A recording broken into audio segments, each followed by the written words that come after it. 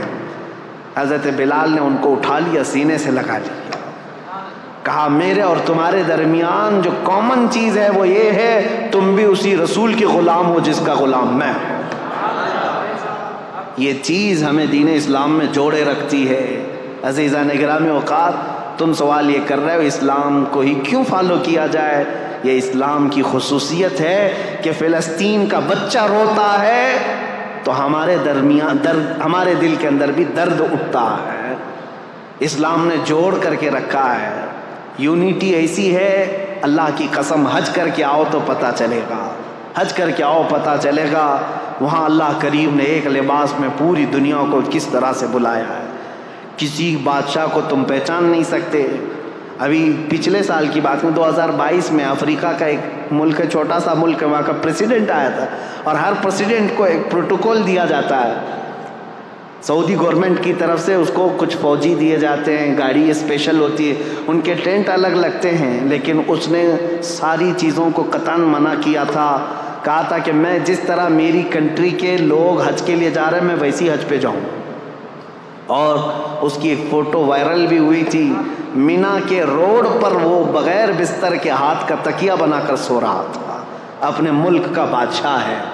1 سال پہلے کی بات دیکھا ہم نے اور پھر یہ احساس ہوا اللہ کریم نے اسلام میں یہ خصوصیت رکھی ہے.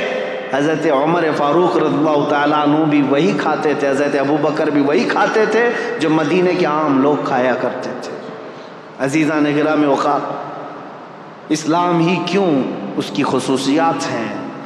میں لوگوں سے یہ کہوں گا مسلمانوں کے بعض عمل کو دیکھ کر کے تم یہ جج مت کرنا کہ اسلام کیسا ہے. تم کو چاہیے کہ اسلام کو پڑھو اور اس کے بعد اسلام میں آؤ.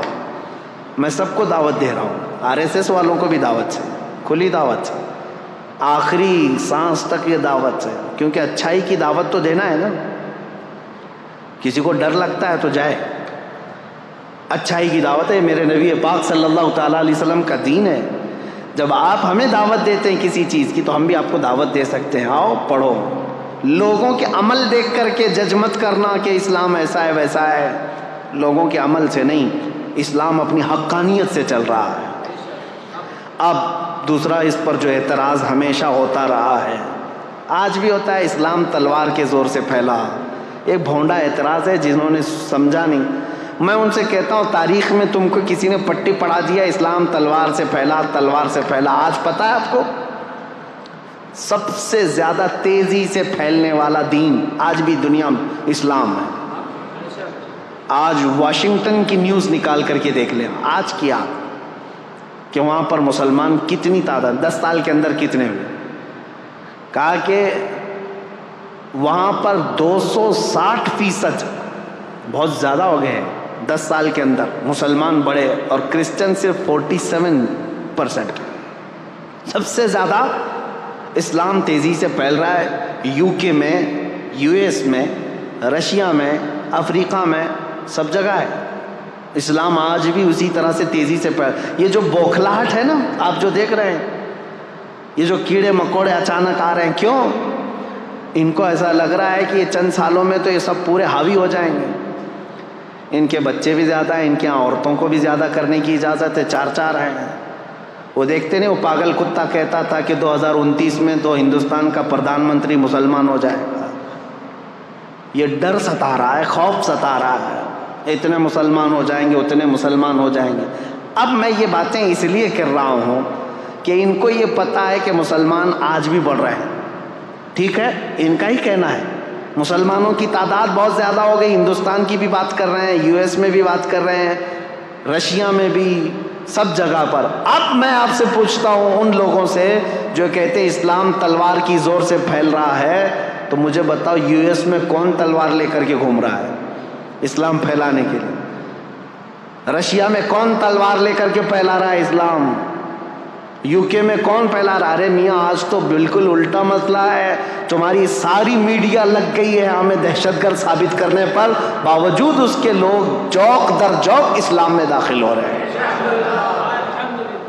ہالینڈ کا وہ شخص آپ کو پتا ہے جو چند سالوں پہلے کہتا ہے کہ میرے نزدیک سب سے برا دین دھرم اسلام تھا، سب سے برا دین، اور سب سے برے لوگ میرے نزدیک مسلمان تھے۔ آج وہ الحمدللہ مسلمان ہے، اور میرے آقا صلی اللہ تعالیٰ علیہ وسلم کی سیرت پر پوری کتاب لکھ رہا ہے۔ آپ کو پتہ ہے افریقہ کا ایک عیسائی اس سال حج پر آیا ہوا تھا، عیسائی پادری تھا جس نے کہا تھا کہ میرے فالوور میں 1 ملین لوگ ہیں۔ عیسائی، اس نے خود کہا آج میں غار ہیرا جو جبل نور پر ہے پہاڑی مکہ میں، اس کی مٹی چوم کر کے وہ رونے لگا، جو پیدائشی عیسائی ہے۔ میں بتاتا ہوں میرے عزیزوں، اس کی بھی کلپ وائرل ہوئی تھی، آپ لوگوں نے دیکھا ہوگا۔ اس نے کہا کہ میں اس میں فخر محسوس کرتا ہوں، اسلام میں آیا اور سارے لوگوں کو اس دین میں لاؤں گا، مجھے یہ فرق نہیں پڑتا۔ میرا ٹاپک یہ نہیں ہے، میرا ٹاپک یہ ہے، میں پوچھنا چاہتا ہوں اس عیسائی پادری کی گردن پر کس نے تلوار رکھی؟ اسلام قبول کرو۔ جھوٹا پروپیگنڈا پھیلاتے ہو کہ اسلام تلوار کی زور سے پھیلا ہے، پریکٹیکل تو کسی کو نظر نہیں آتا۔ آپ نے کہیں سنا ہے؟ آپ نے کہیں سنا ہے کہ تلوار کی زور سے پھیلایا جا رہا ہے اسلام؟ نہیں ہے میرے عزیزوں۔ آج تو مسلمانوں کو ٹرول کرنے کے لیے تم نے ہر ہتھ کنڈا اپنا لیا۔ آتنکوادی یہ ہیں، ریپسٹ یہ ہیں، چور یہ ہیں، بہت زیادہ آوارہ یہ ہیں، نشہ خور یہ ہیں، ساری چیزیں تو تم نے ڈال کر کے رکھی ان کے اوپر الزامات۔ لیکن جو دین اسلام میں آ رہا ہے میرے عزیزوں، وہ ہمارے عمل کی وجہ سے نہیں آ رہا ہے، وہ دین اسلام کی حقانیت کی کشش ہے جو قیامت تک کھینچتی رہے گی لوگوں۔ لوگ اس میں آئیں گے، اذا جاء نصر اللہ والفتح ورأیت الناس يدخلون فی دین اللہ افواجا۔ میرا رب فرماتا ہے جب اللہ کی مدد آ جائے گی، اے محبوب آپ دیکھیں گے لوگ اسلام میں فوج در فوج داخل ہوں گے، فوج در فوج داخل ہوں گے۔ RSS کے گوا کے رہنے والے ایک بڑے دانشور آدمی ہیں، انہوں نے کچھ سوالات کیے ہیں مسلمانوں کے متعلق، مجھے جواب دینا تھا۔ 10 سوالات انہوں نے کیے تھے، لیکن ابھی وہ ہمارے ٹاپک سے ریلیٹڈ نہیں۔ صرف ایک ہی بات انہوں نے کہا کہ مسلمانوں میں یہ عقیدہ کیوں ہے کہ کافروں کا صفایا ہو جائے گا، اسلام غالب آ جائے گا، کافروں کا صفایا ہو جائے گا۔ جواب صرف اتنا ہے، سمجھنے میں آپ کی غلطی ہو گئی۔ کافروں کا صفایا ہو جائے گا انہوں نے کیا سمجھا؟ قتل کر کے مار ڈالیں گے سب کو۔ ہاں ہم بھی کہتے ہیں ہوگا صفایا، گردنوں کا صفایا نہیں، شرک اور کفر کی غلاظت کا صفایا ہوگا۔ حضور اکرم صلی اللہ تعالیٰ علیہ وسلم کی نسل پاک میں ایک امام آئے گا جس کو امام مہدی کہا جائے گا، اور اس امام مہدی کے فوج اور ان کی تبلیغ پر پھر سب کفار کا صفایا ہوگا۔ مطلب یہ نہیں ہے کہ گردنیں مار دی جائیں گی، مطلب یہ ہے کہ دلوں کے اندر جو کفر و شرک کی غلاظت ہے اس کا صفایا ہوگا، اور پھر شرق سے لے کر غرب تک، شمال سے لے کر جنوب تک، ہر ایک کے لفظ، ہر ایک کی صدا ہوگی لا الہ الا اللہ محمد رسول اللہ۔ یہ ہمارا کہنا ہے۔ ہم یہ کہتے ہیں آپ خامخواہ کیوں ڈرے ہوئے ہیں کہ قتل ہو جائے گا؟ ہم قتل کی بات کہیں نہیں کیے کہ صفایا ہو جائے گا، قتل ہو جائے گا۔ اور پھر یہ جو پروپیگنڈا پھیلایا جاتا ہے میرے عزیزوں، تلوار کی زور سے پھیلا، تلوار کی زور سے پھیلا۔ ذرا دامن میں جھانک کر کے دیکھو، تاریخ پڑھ کر کے دیکھو، ہندوستان میں 700 سال تک تھے مسلمان حکومت کرتے ہوئے۔ اگر روز تلوار لے کر کے بیٹھے ہوتے تو ایک کیڑا بھی نہیں بچتا، بھی کوئی کیڑا بھی نہیں بچتا۔ سب کو زبردستی اگر داخل کیا گیا ہوتا تو سب 700 سال بہت ہیں، بہت ہیں میرے عزیزو۔ دین اسلام نے آزاد رکھا تمہیں۔ آج مندریں بھی باقی 1000 سال پرانی، 800 سال پرانی، 900 سال پرانی۔ ہندوستان میں وہ مندریں بھی موجود ہیں اور لوگ بھی موجود ہیں، دھرم بھی موجود ہے۔ ہم نے زور زبردستی کسی کو بلایا ہی نہیں۔ قرآن میں اللہ فرماتا ہے لا اکراہ فی الدین، دین میں کوئی زور زبردستی نہیں، لیکن قیامت کا دن آنا ہے، فیصلہ تو اس دن ہونا ہے۔ اب اسلام کی خصوصیات یہ پوچھ رہے تھے کہ کیوں اسلام کو فالو کریں، اور پھر یہ اعتراضات، اسلام تلوار کی زور سے پھیلا، یہ ساری چیزیں ایک پروپیگنڈا ہے میرے عزیزو، پروپیگنڈا ہے۔ اور حقیقت اگر میں آپ کو بتاؤں، نبی کریم صلی اللہ تعالیٰ علیہ وسلم جتنی جنگوں میں شرکت فرمائے وہ تقریباً 17 ہوتی، 17 غزوات جس میں حضور صلی اللہ تعالیٰ علیہ وسلم بنفس نفیس خود گئے، اور کل جنگوں میں جو لوگ مرے فوت ہوئے ان کی تعداد پتہ ہے 252، 250 لوگ مرے ہیں۔ کتنے؟ 250۔ اور آپ کو پتہ ہے فرسٹ ورلڈ وار جو ہوئی تھی، فرسٹ ورلڈ وار، اس میں کتنے لوگ مرے تھے پتہ ہے؟ 3 کروڑ لوگ مرے تھے۔ اور سیکنڈ ورلڈ وار جو 1940 پہ ختم ہوئی 1940 تک، اس میں 5 کروڑ لوگ، کروڑ کی بات کر رہا ہوں، 100 بھی نہیں، 1000 بھی نہیں، لاکھ بھی نہیں، کوئی گنتی ہے انسانوں کی؟ یہ آج ہمیں تمیز دینے آئے ہیں اسلام تلوار کی زور سے پھیلا، یہ 5 کروڑ، یہ 3 کروڑ لوگوں کو جو موت کی گھاٹ اتارا گیا ہے، کس بنیاد پر؟ مجھے بتاؤ کس بنیاد پر؟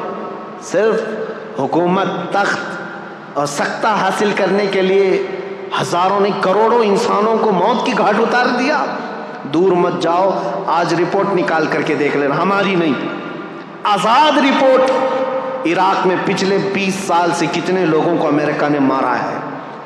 آج ملک شام میں 2011 سے لے کر 2023 تک کا آپ رپورٹ نکال کر کے بتاؤ کتنے لوگ وہاں مارے گئے۔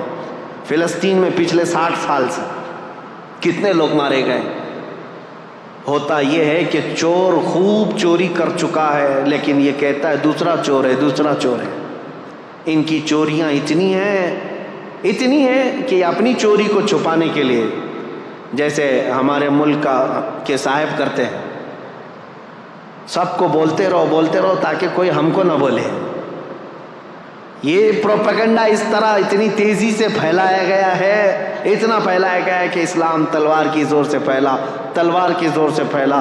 اور مثال میں کیا لے کر کے آئیں گے؟ ان کے ہی پالے ہوئے کوئی ISIS کے ٹٹو لوگوں کو جو دہشت گردی کے ساتھ کسی کا گلا کاٹ رہے ہوں گے، کسی کو مار رہے ہوں گے، ان کی ویڈیو بنائیں گے اور پوری دنیا میں دہشت پھیلائیں گے، اور ایک ویڈیو سے تم 5 کروڑ لوگوں کی موت چھپا رہے ہو۔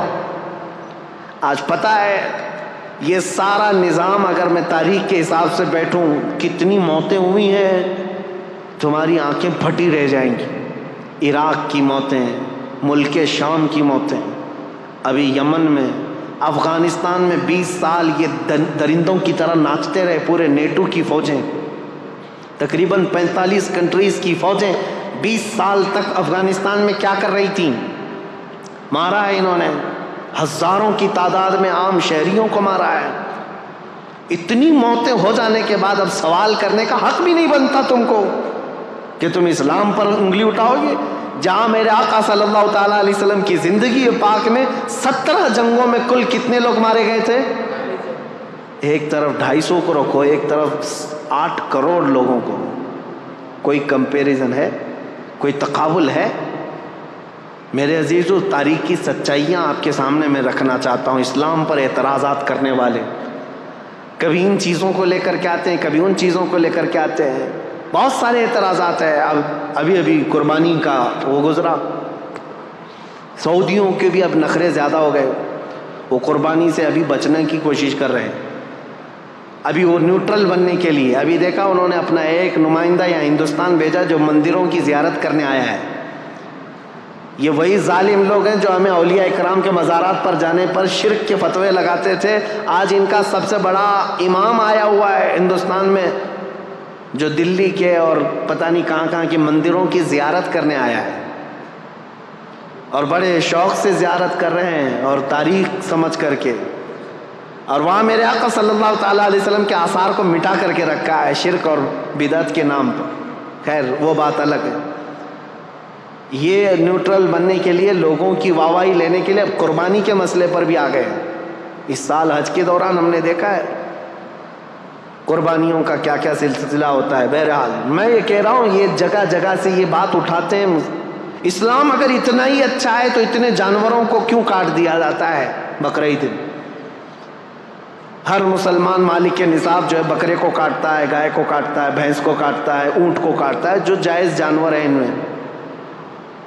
اب تو ہم یہاں پر گائے نہیں کاٹتے، لیکن جو بھی کاٹتے ہیں اس کا اتنا واویلا مچایا جاتا ہے۔ پتہ ہے یہ جانور کیوں کاٹے جاتے ہیں؟ یہ ہمارا دینی فریضہ ہے، لیکن حقیقت میں آپ کو بتاؤں، ایسے لوگوں کا یہ اعتراض ہے، ان کو کبھی دوسرے گھر نہیں نظر آتے۔ یہودی دین میں بھی قربانی ہے، عیسائیوں کے دین میں بھی قربانی ہے، ہندوؤں میں بھی قربانی ہے، ان کے ابھی یہاں بلی چڑھانا ہے۔ بلکہ یجروید میں وید ہیں ان کے 4، سام وید، اتھر وید، یجروید، رگ وید۔ یجروید کے اندر یہ بات موجود ہے آج بھی کہ بھگوان کو کون کون سی چیزیں پسند ہیں، اس میں کئی جانوروں کے نام ہیں، اور خود رام کے بارے میں رامائن میں لکھا ہوا ہے کہ وہ ہرن کا شکار بہت شوق سے کرتے تھے۔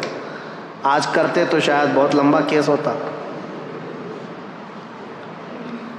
ہاں ہرن کیونکہ ہمارے ہاں غیر قانونی، اس کا شکار نہیں ہو سکتا۔ میرے عزیزو، جانوروں کی بلی اور قربانی ہر دھرم میں ہے، ہر دین میں موجود ہے، لیکن نظر صرف اسلام۔ یہ ان کی دگلی پالیسی ہے، ڈبل رول ہے۔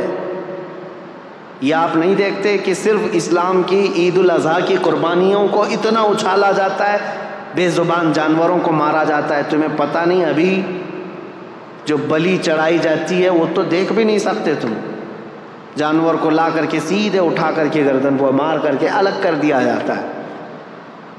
یہ تو باتیں اپنی جگہ پر سارے دھرم میں، سارے دینوں میں قربانی ہے، سب میں ہے۔ میں ثابت کر کے بتاؤں گا، یہودیوں میں بھی ہے، عیسائیوں میں بھی ہے، ہندوؤں میں بھی ہے، سب میں ہے۔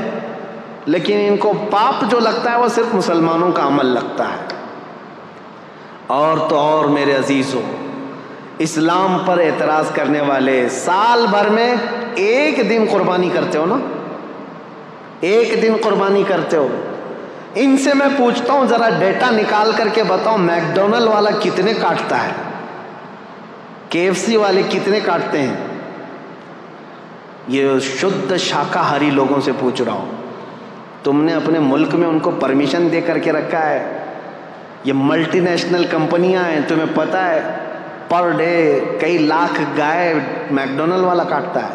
یہ اور بات ہے کہ انڈیا میں بیف کا ان کا نہیں ہے، دوسرے کنٹریز میں میک ڈونلڈ والوں کا بیف کا بھی موجود ہے، ان کے مینو میں ہے، سب جگہ بیچتے ہیں، کچھ جگہ تو خنزیر بھی بیچتے ہیں، جہاں جیسا دیس ویسا بیس ہے۔ لیکن کبھی آج تک ان میں سے کوئی بھی کیڑا اٹھا اور کہا کہ یہ تو نان ویج والا ہے، اس کو یہاں پرمیشن نہیں دینا چاہیے؟ نہیں، سب جگہ تم شوق سے ان کو چلاتے ہو۔ وہی اگر کسی مسلمان کی دکان بھی ہو جائے تو تعصب اتنا بڑھ گیا ہے، زہر اتنا بڑھ گیا ہے، کہہ رہے یہ مانساہاری ہے، یہ تو نان ویج ہے، اس کو ہٹاؤ یہاں سے، پاپ لگ جائے گا۔ میرے عزیزو، یہ ڈبل پالیسی کا اور یہ جو دو چہرے والا مسئلہ ہے، یہ میں آپ کے سامنے رکھنا چاہتا ہوں۔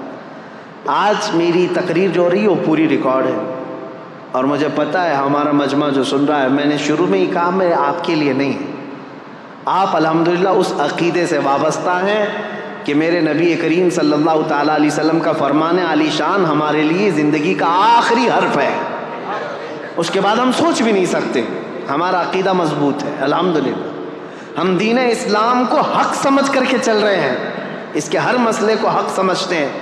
میں ان لوگوں کو آج مخاطب کر رہا ہوں جن کے دلوں میں شکوک و شبہات ہے، اسے بہت سارے 40 سوالات کے اعتراضات میں لے کر کے آ جایا تھا، بہت لمبا ٹائم گیا، 40 طرح کے ان کے سوالات ہیں جو ایتھسٹ لوگ بھی کرتے ہیں اسلام کے بارے میں۔ انشاءاللہ بیچ بیچ میں جب موقع ملے میں آپ کو بتاتا رہوں گا اسلام میں قربانی کیوں ہے، اسلام میں زیادہ بیویاں کیوں ہیں، اور یہ سب سوالات ایسے ہیں جو ان کے جیب میں خود موجود ہیں، خود کرتے ہیں، سوال اسلام کے ساتھ ہے۔ یہ آج اتنا پروپیگنڈا پھیلا ہے، نبی کریم صلی اللہ تعالیٰ علیہ وسلم نے ماں عائشہ صدیقہ سے نکاح بہت چھوٹی عمر میں کیا، جب ان کی عمر 9 سال کی تھی۔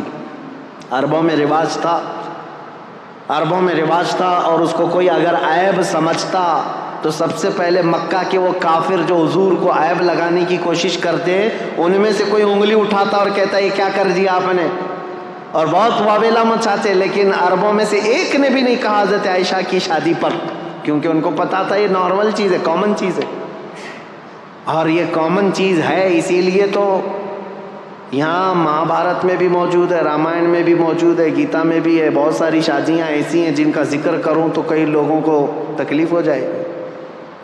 ہاں،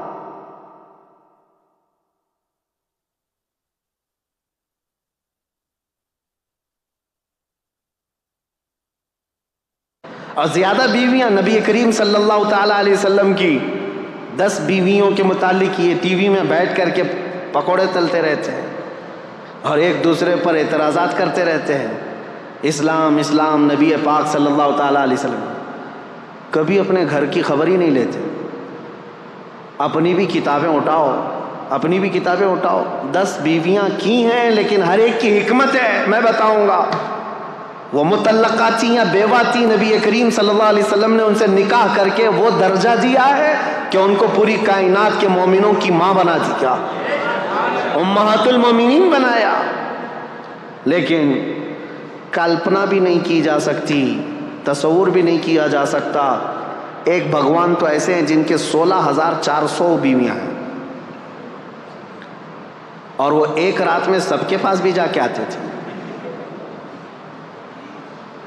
یہ مذاق کی بات نہیں کر رہا ہوں، کتاب میں جو موجود ہے اتنی بات کروں گا. کہ زیادہ اگر اس پر مذاق کروں تو غلط بات ہے.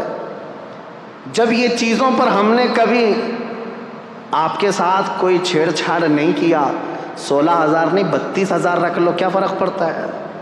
لیکن تم ادھر انگلی نہ اٹھاؤ میرے نبی پاک کی طرف. ایک بات یاد رکھو. اور کم سنی کے بارے میں بھی اگر انگلی اٹھاؤ گے تو ہم پوری لسٹ لے کر کے بیٹھے ہیں کہ کون کون کتنی عمر میں شادی کیا ہے. سب کی لسٹ موجود ہے.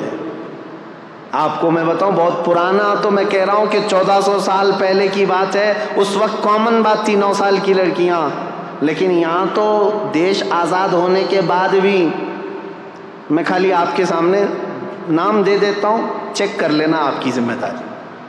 سب سے بڑی شخصیت کے نام سے مشہور ہے ہندوستان میں، یعنی غیر مسلموں کی بات کر رہا ہوں. بابا صاحب بھیم راؤ امبیڈکر، ان کی شادی کب ہوئی، کس سے ہوئی، کتنی عمر میں ہوئی، یہ ریسرچ کرنا تمہاری ذمہ داری ہے. راویندر ناتھ ٹیگور، جس کے ذریعے سے جن گن لکھا گیا ہے، جو پورے ہندوستان کا قومی ترانہ ہے آج، نیشنل اینتھم، اس کے رائٹر راویندر ناتھ ٹیگور.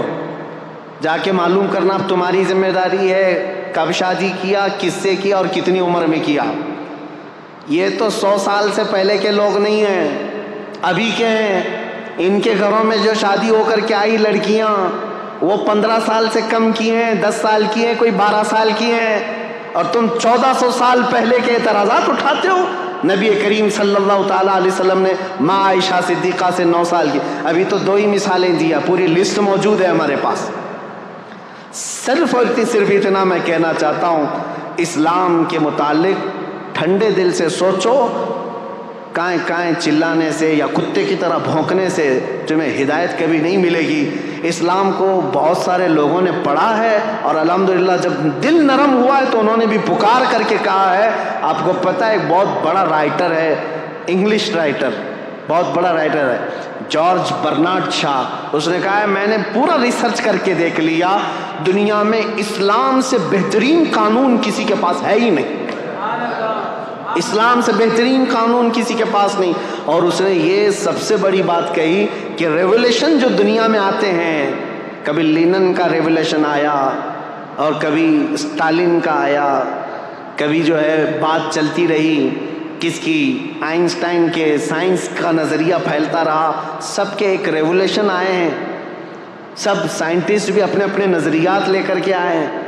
لیکن آپ کو پتہ ہے اس نے کہا ان کے ریولیوشن 100 سال 200 سال کے بعد ٹھنڈے پڑ گئے. سوشلزم، مارکسزم، کمیونزم، یہ سب چیزیں جو ہیں ریولیوشن کے طور پر آئے، حکومت چلانے کے طریقے لے کر آئے، لیکن ٹھنڈے پڑتے گئے. ان کی شخصیات جب چلی گئیں. جارج برنارڈ شاہ کہتا ہے لیکن ایک ریولیوشن آیا مدینے سے، اور وہ ریولیوشن ایسا ہے کہ اس کے بانی محمد صلی اللہ تعالیٰ علیہ وسلم 63 سال کے بعد وفات کر گئے. لیکن اس ریولیوشن کو میں آج دیکھ رہا ہوں، 14 صدیاں گزر گئی، ہر آنے والے بچے کے اندر ان کا امپلیمنٹ ویسا ہی نظر آتا ہے جیسے مکہ کے مسلمانوں کا رہا ہوگا. آج بھی اپنے دین کے لیے مر مٹنے کو تیار ہیں، آج بھی اپنے رسول سے ویسی محبت کرتے ہیں. نہ انہوں نے دیکھا، نہ ان کے باپ نے دیکھا، نہ دادا نے دیکھا، تقریباً ان کی 7 پیڑھیوں نے نہیں دیکھا ہوگا، لیکن محبت ایسی کرتے ہیں کہ ہر رات سوتے بھی ہیں تو تمنا یہی لے کر آج خواب میں میرے آقا تشریف لائے. یہ حقیقت ہے یا نہیں مسلمانوں؟ یہ میری بات نہیں، یہ جارج برنارڈ شاہ ایک رائٹر ہے انگلش انگریز، وہ کہتا ہے اتنا بڑا ریولیشن میں نے نہیں دیکھا جو 1400 سال تک چلتا آ رہا ہو. اور آج وہ رسول نہیں ہے، وہ صحابہ نہیں ہے جو ان کے کیمپینین تھے، ان کے ساتھی تھے، ان کے خلیفہ نہیں ہے، لیکن اس کے باوجود خاموش دیواروں سے ایسا لگتا ہے اسلام ابھی بھی پھیل رہا ہے. یورپ میں، امریکہ میں، افریقہ میں کون ہے جو جمال مصطفیٰ دیکھ کر کے آ رہا ہو؟ کوئی ہے نہیں. نہ صحابہ کو دیکھا، نہ اولیاء کو دیکھا. اس وقت کے فتنوں کے زمانے میں بھی لوگ اسلام میں داخل ہو رہے ہیں. میں کہتا ہوں یہ میرے آقا کا لایا ہوا ریولیشن، انقلاب ایسا ہے جو آج تک نہیں بلکہ قیامت تک قائم رہنے والا ہے، اور یہ سب پر غالب آ کر کے رہے گا انشاءاللہ. سوالات، اعتراضات بہت سارے ہیں. اسلام میں 4 شادیاں کیوں، اس کا میں نے بتا دیا. عورتوں کی تعداد زیادہ ہے اور ان عورتوں کو آوارہ ہونے سے بچانا بھی ضروری ہے. اس کے لیے ایک سسٹم دیا گیا ہے، کیونکہ اسلام فلی ایک لائف سسٹم ہے. اور اس کے علاوہ کم سنی پر جو اعتراضات کرتے ہو، اور اس کے علاوہ بہت ساری چیزیں ایسے اعتراضات کرتے ہیں، مرنے کے بعد دوبارہ زندہ ہونے کا عقیدہ کیوں ہے، یہ ساری چیزیں اسلام میں کیوں؟ میرے عزیزو، یہ ہونا بہت ضروری ہے. اگر آخرت کا تصور نہ رہے تو ہر کوئی آزاد کھلے طور پر ناچتا رہے گا جیسے وہ ناچ رہے ہیں.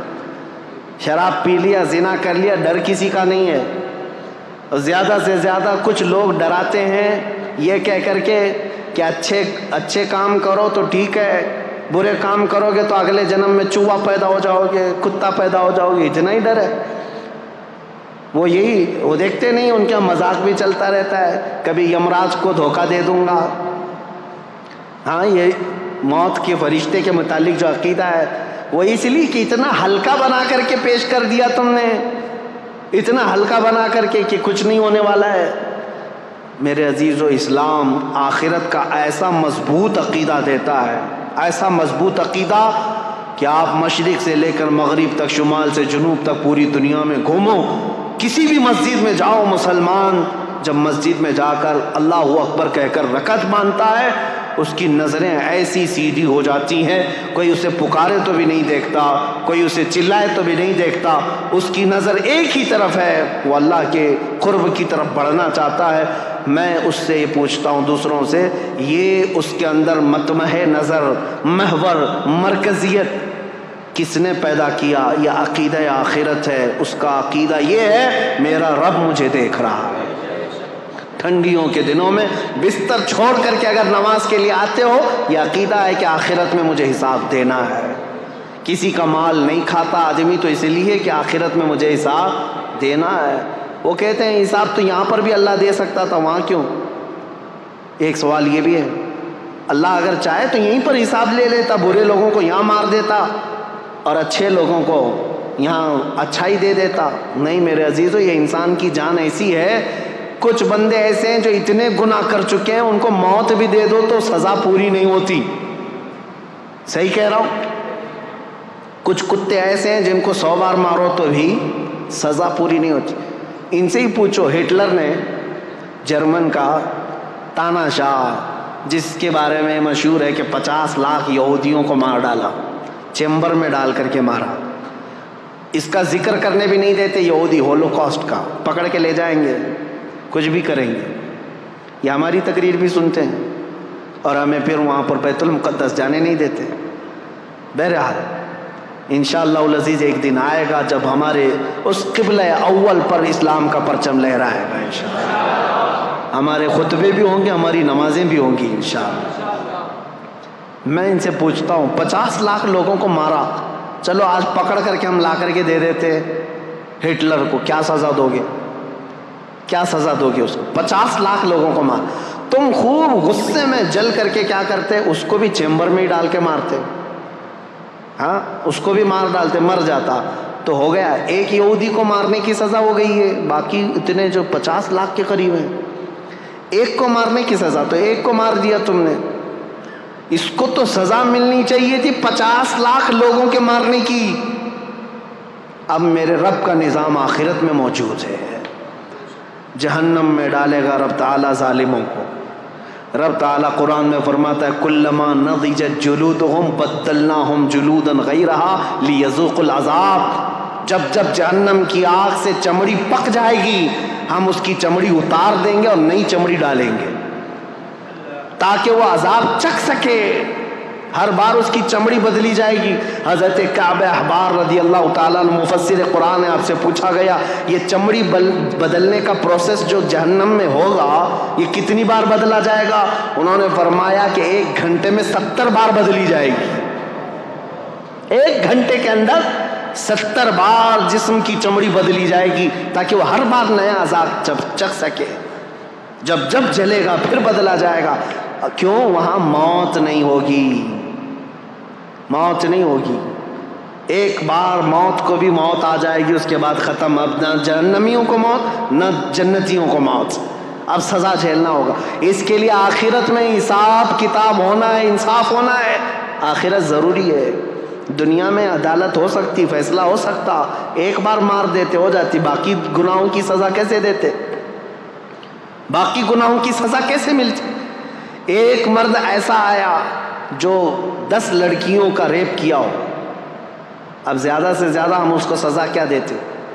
موت کی سزا دیتے، مار دیتے، اس کی سزا تو ہو گئی۔ ایک لڑکی کے ساتھ زنا کرنے یا زنا بالجبر کی سزا ہو گئی، ایک کو مار دیا ہم، باقی 9 لڑکیوں کا انصاف کیا ہے؟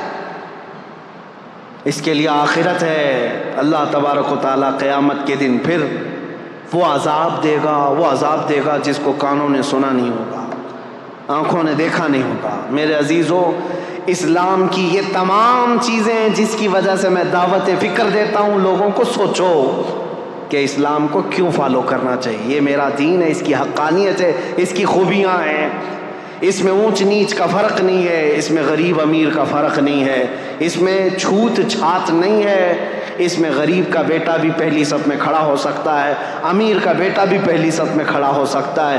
حج بیت اللہ کے لیے جانے کے لیے کسی کا کوئی امتیاز نہیں، یہاں پر اگر کوئی اعلیٰ ذات والا ہے وہی پوجا کرے گا، وہی بھگوانوں کو چھو سکے گا، چنڈال دلیت چھو نہیں سکے گا۔